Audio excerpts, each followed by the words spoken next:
এরকম সুন্দর একটা টাপ কেক কীভাবে বানালাম যদি তোমরা ভিডিওটা দেখতে চাও তাহলে পুরোটা স্কিপ না করে অবশ্যই প্রথম থেকে দেখো। তো চলো শুরু করি। হ্যালো বন্ধুরা, কেমন আছো? আশা করি সকলে ভালো আছো আর আমিও ভীষণ ভালো আছি। তো আমি চকলেট কেকটা একটা রাউন্ড শেপ মোলে বেক করে নিয়েছিলাম, সেখানে আমার মতো করে কাটিং করে আমি একটা লেয়ার করে নিয়েছি।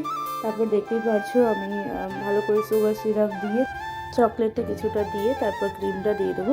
এতে খুব বেশি ক্রিমও থাকে না আর খুব মিষ্টিও হয় না, খেতে খুব সুন্দর হয় এটা। আর এরকম একটা অর্ডার ছিল আজকে আমার, তো আমি বানিয়েছি। তো তোমাদের যদি এরকম কেকের অর্ডার দিতে হয় তাহলে অবশ্যই আমার সাথে কন্ট্যাক্ট করতে পারো, আমাকে মেসেজ করতে পারো। তোমরা যদি আমাকে কন্ট্যাক্ট করতে চাও তাহলে আমি ডেসক্রিপশনে নাম্বারটা তোমাদেরকে শেয়ার করে দেবো। আর এইরকম একটা কেক তোমরা ভ্যালেন্টাইন্স ডে আসছে সামনে, তোমরা এরকম ভ্যালেন্টাইন্স ডেতে ক্যারি করতে পারবে খুব ইজিলি। এই উপরটায় আমি ক্রিম দিয়ে তোমরা চাইলে কোনো মেসেজও লিখতে পারো, যাকে তুমি কেকটা ডেডিকেট করছো তোমার ভ্যালেন্টাইনকে।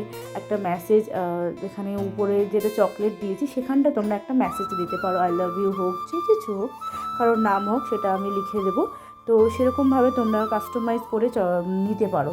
কালারও তোমরা চেঞ্জ করতে পারো, যেমন তোমাদের ইচ্ছা হবে তেমনিভাবে আমি বানিয়ে দেবো। যদি তোমরা চাও যে তোমরা ভ্যালেন্টাইন্স ডেতে এরকম সুন্দর টপ কেক নেবে তো অবশ্যই আমার সাথে কন্ট্যাক্ট করো। টাটা, বাই বাই, দেখা হচ্ছে নেক্সট ভিডিওতে।